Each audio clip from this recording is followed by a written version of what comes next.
And originally that canon was where the clarinet would play first and the Right. marimba would play an eighth note later. But I hope you have the revised the Right, I revised do. version Yeah. Well, where I was it's going to ask you. reversed. So I the was going marimba to. plays first. Oh, sorry. I was going to ask you a little bit about that. About some of the revisions that you made on the piece, because I mean, it was. I guess you revisited it about 8 years after you composed it or so. And I mean, so what were some of the reasons for like the example there, putting the marimba player first and then having the clarinet follow instead of the other Right. way around? Yeah. Well, the reason for the revisions is that I was surprised at the number of performances I was getting of the piece. I didn't expect it to be. It's a strange instrumentation. I thought, well, this will be a nice concert in Japan. And Oh, it'll really? be over. And I thought, Makoto I knew would try to play it a lot. He's that kind of guy. He plays. When the pieces he commissions, he keeps playing them. But it just has been I think it's my most performed piece, and so I thought, well, it's worth it to go in and make the necessary changes that need to happen. And There are just some things that bothered me, and that section in particular at the opening. I found that the instrument with the most definition, with the most Mm-hmm. is it ictus, the kind of clarity on the beat, needed to go first. It didn't make sense for the clarinet to play first, which has a sort of softer attack, and then the Right. marimba to answer. So it needed to be a sense that the attack happened, and then the softer instrument, followed. And so that was why I reversed those parts. But the people that had played the original version, it drove them crazy, because they had to, had to switch. But I can't remember exactly the other. I think I may have metered some of the sections in the middle of the piece Okay. that were basically simpler in 4/4. I think than in 3+3+2 or something. I can't remember exactly. Do you remember what the other ones were? Well, yeah. Well, there's. I think the main one for me was that canon at the opening. I think. Okay. Yeah. There's. Well, at least I never played the first version, but I know that there's this Yeah. long 4/4/16th note section going on, where in the first version where the clarinet and the violin are just going up super high, and we all eventually arrive at an A before it goes Yes, into that kind of. exactly. Yeah, and so then there's this 16th note marimba thing that goes up where before you just hear boogadadom, something like that, and Right, right, right, right. That was never quite worked for me. And actually, I'm gonna just admit it that someone suggested that to me. I can't remember who it was, but I'm really embarrassed that I can't remember who that was. But it was a very respected composer, and I'm gonna think of it while I'm sitting here.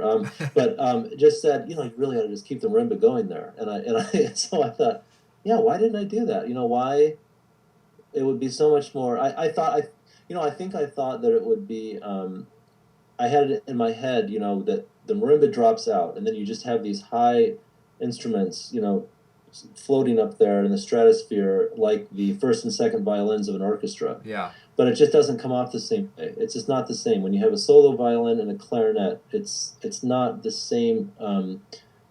It's just the affect is not the same, and so it was a great suggestion, and so I can't remember who it was, and now I can't think of it, but so I did that, and I think it helps. I like it better. yeah. And then there's one section in the slow section where I think you put some pizzicati that used to be in the violin into the marimba. Um, Yeah, that was another thing. Yeah, I put them in the is that what it is? I put them in the marimba. yeah. Is that what you said? Yes. Yeah, Yes. yeah. I think just a little strange. It wasn't quite. Yeah, it just kind of seemed funny to me. But that's the kind of thing that I was interested in, though. The idea that pizzicato and marimba is kind of similar. Yeah. Like I mean, they're not really the same, but that's a kind of timbral connection, a timbral uh, sort of union that can exist, within this ensemble. I thought that might be something, but it turned out not to be quite what I thought it was. So Yeah. Well, it's interesting to hear that you were saying that the instrumentation at first kind of scared you because to me, I think that the instrumentation or at least how you then solve that problem was great, because I think when, especially like those those canonic moments, or just when you're writing in the same register for all the instruments, there's the color that happens is so amazing, because you can still pick out sort of the instruments, but I mean, but those moments are really heightened because there's such a color difference between them at the same time. I think it's kind of blurry, but you can still understand it. I really like that part about it. Thank you. Yeah, I mean, it can be interesting to have three instruments of the exact same timbre operate in the same register, but it can also be interesting, like you say, to have all very different. A bowed stringed instrument, an instrument that you blow air through, and Yeah, then with an instrument with wood bars that are struck. All play the same register because, like you said, you can hear the timbral difference. And it really does something to the ear. Your ear just sort of swirls around them, and yeah, I it was actually really fun to write some of those sections. But once I got toward the end, and I sort of that's the thing, you start writing for an ensemble like this, and you you find your confidence about 2/3 of the way through the composing of the piece. You really start to think, now I can really now I know I really got my got a handle on this group. yeah. So I'd like to write another one sometime. I think it actually would be it really is a terrific ensemble Well, to write for. please The do. only somewhat of an issue is the bass, but you've got I like bass. I like rich bass sounds. And but you've got the marimba, so it solves a lot of that problem. Yeah, yeah. So, can we talk a little bit about the inspiration between, behind the actual music part of it and the title and stuff like that? You said that the title came from, it was a piece that was written during kind of a tumultuous time, or a time that was hard, and you had thought about this image of people like in a movie, getting ready to go into a Right. battle, and this kind of this working themselves up. Can you, yeah, go ahead. Why don't you talk more about it? I it was written. Was it 2000 or 2001? I can't remember the year. I can't remember the year it was written now. Well, Is that it says 2001? 2001, at least on the the first published date. So Yeah, it was written just before 9/11, right? yeah, I mean, that was yeah. So that wasn't it, but but it was I let's see. Well, I guess without going into the specifics about exactly what was going on, I think that I thought well, basically when I write music, I don't do it in such a way that let's say I want to work through something that I'm dealing with. sure, I don't go to a dark place. yeah, That's not how music functions for me. It just never has. I don't want everyone to hear what I'm how all my tragic thoughts. I think of music as joyous and beautiful. I mean, that's what the music that I love most is that way. And so no, for some reason this piece, at several junctures in the piece, I imagine this sort of, yeah, like a bringing together of strength in order to get, to deal with something difficult, and I thought of how a person does that, how a person needs to do that sometimes when, he or she is not feeling the slightest bit, capable of overcoming something, that you just have to sort of gird yourself, yeah, and go like the last part of the piece, the third section that starts with the low marimba D's, yeah, it's like, okay, here we go, it's something, and I guess I actually had this image in my head of, of like what is that like for someone to do that when it's so difficult, when the last thing you want to do is to rise above something. And somehow I thought of one of those, like a blockbuster movie with like these giant armies, like, yeah. on a huge field, like an aerial shot, going over them. I don't know. That's just the image I had, and so it's the title is what it is. I thought of it. I thought it sounded sort of poetic, and and I thought maybe at some point I'd write a poem and fit the line into the poem somehow, but I never did. Uh huh. So Well, that's all I could say, I guess, about the title. It's, it can be left to the imagination, I think, for the well, most part. I mean, I really find it very interesting because I mean, especially like what you just said, I was going to ask you, about going, taking the positive, look at it, about like trying to overcome this or conquer this instead of like you said, come down to the depressing thing. I mean, it is a very, to me, inspiring, hopeful kind of piece, and I mean, it's very emotional. I mean, I get very emotional when I listen to it, and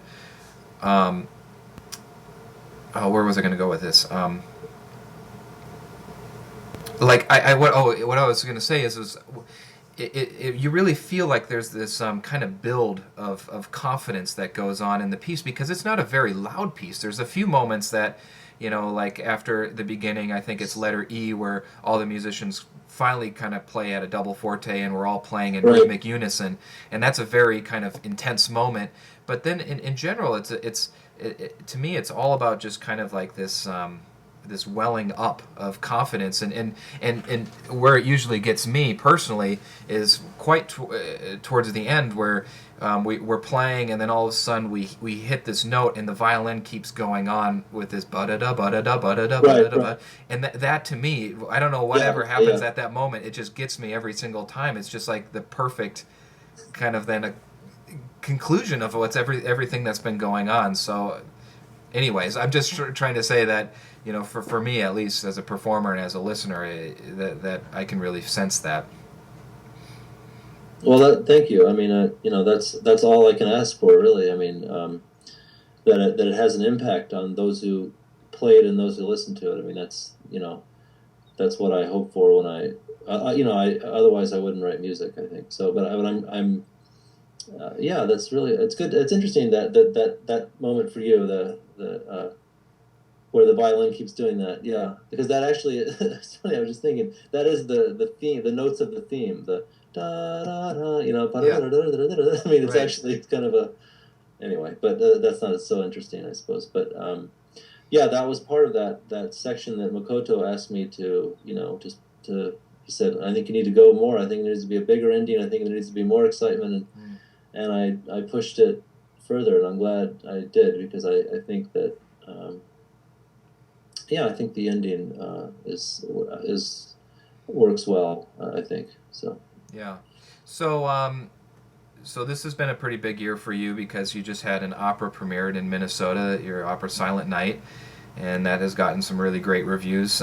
What are some other things that our Fresh Ink listeners should be looking out for Kevin Putz in the near future? Any new commissions? Well, yeah, I'm working on a piece for chorus right now, for a wonderful chorus in Austin, Texas called Conspirare, um, directed by Craig Hella Johnson, who's a visionary choral director. And it's going to be recorded with my Symphony Number 4, which is being recorded with Baltimore Symphony and Marin Alsop this summer. Great. We put together a CD with both of those pieces, so that's something that I'm really excited about. Um, I'm starting another piece, actually a chamber piece for Trio Solisti, a piano trio here in New York with clarinetist John Manassi. So that'll be a quartet for the end of time kind of ensemble. Okay. I'm writing a large piece for them, and there's going to be more opera in the future. That's been determined recently. So, Wow. Okay. which I'm really excited about. I had an amazing experience with Minnesota Opera and with opera in general. It's an exciting genre these days. So I'm it was my first one, and I just want to get started on more. It's a lot of fun. Wow. Well, great. Thanks, Kevin, for talking with us. This has been a lot of fun, and yeah, we look forward to playing your piece. Thanks. Thank you for playing it. Thank you for talking to me.